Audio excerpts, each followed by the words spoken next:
Hi, my name is Lynn. Welcome to our talk on unsupervised generation of label training images for CropWeed segmentation in new fields and on different robots. We use robots to automate tasks in agriculture such as precision weeding.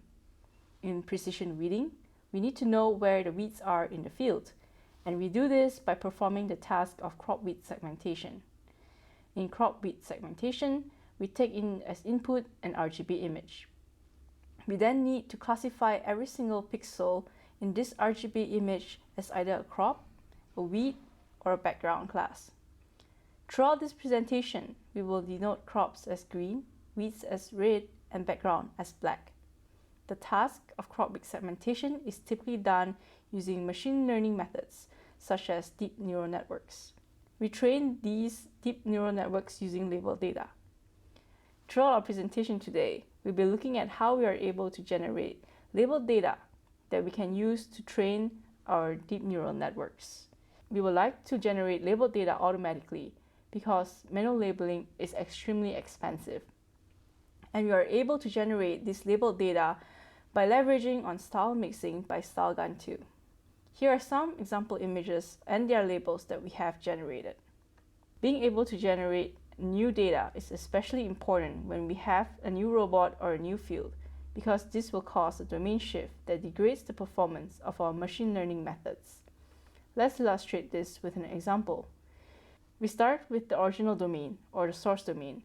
This, for example, is an image captured using a UAV.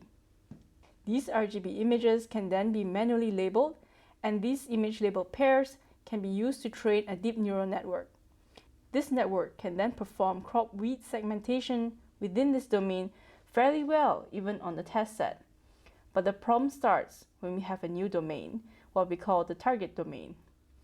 And this domain could be, for example, images captured using a UGV in a new field. The RGB images captured would then look very different from the source domain. When we use the network trained on the source domain, it performs poorly on the target domain. Here we see that the network thinks that all the vegetations are weeds, even though they are crops in the picture. So then the question becomes, how do we get a network that can perform well in the target domain? Well, to train a network, we typically need some labels from the target domain. But as I mentioned earlier, we do not want to obtain these labels manually because this is extremely costly. Instead, we would like to automatically generate the images and their labels using the image label pairs to train the new network. The new network can then perform well in the target domain. Our proposed method to achieve this can be broken down into 3 steps. The first is to train an image generation network. We use the network of StyleGun2 to generate the images. Inherently, StyleGun2 only takes in random variables as inputs and therefore generates random images. However, we can condition StyleGun2 by manipulating the latent variable here W. We obtain the latent variable by using a second network we call FEN, which takes in as input an RGB image and outputs a latent variable that, when fed into StyleGun2, generates an image that's the same as the input image. For the input of the FEN network, we use real images captured by the robot in the field. With that, we have 2 networks, the first being the generative network of StyleGun2, and the second network, FEN, which allows us to condition the generation of StyleGun2. With these 2 networks, we are able to generate the image label pairs. The generation of image label pairs are done in 3 steps. The first is to get the latent variables. As mentioned earlier, we have trained an FEN to map RGB images to their corresponding latent variables. So, in order to get the latent variable from the source domain, we put in RGB images from the source domain to get the corresponding latent variables of the source domain. And we can do the same thing for the target domain. We actually do not directly use the latent variables that we get from FEN directly. Instead, we use these variables to estimate the distribution of the target and source domains in the latent space. And then we can sample from these distributions. With that, we are able to obtain 2 latent variables, one from the source domain and one for the target domain. With these 2 latent variables, we can perform style mixing.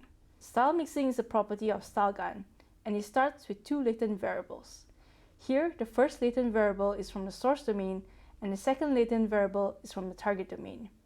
These two latent variables correspond to two images generated from StyleGun2 respectively. The latent variables of StyleGun2 have this property where certain parts of the latent variable corresponds to the semantics and certain parts of the latent variable corresponds to the visual aspects of the generated image. The goal of style mixing is then to combine these two latent variables to produce a third latent variable that generates an image that is similar in semantics with the first image and similar in visuals to the second image. The third latent variable, when fed into StyleGun2, generates the final image that we would like to use for training.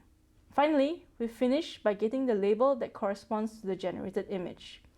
Through style mixing, we know that the third generated image has a similar semantics to the first image. Since we know that the first image is from the source domain, we are able to obtain the semantics from the first image using a deep neural network trained from the source domain. This label is then refined to obtain the final label that corresponds to the generated image. We can repeat this process multiple times to populate our train set, and with this train set, we are able to train a new set of weights for the target domain. We ran an experiment and show that our method is able to improve the performance in the target domain. We show that we have improved the performance compared to when we have trained using only the source labels. And we see here that we are able to detect at least some crops, and we no longer think all vegetation is just weeds. To find out more, please read our paper, and we also have a code released on GitHub. If you're interested in our crop, it was a sugar beet shown here. Thank you for your attention.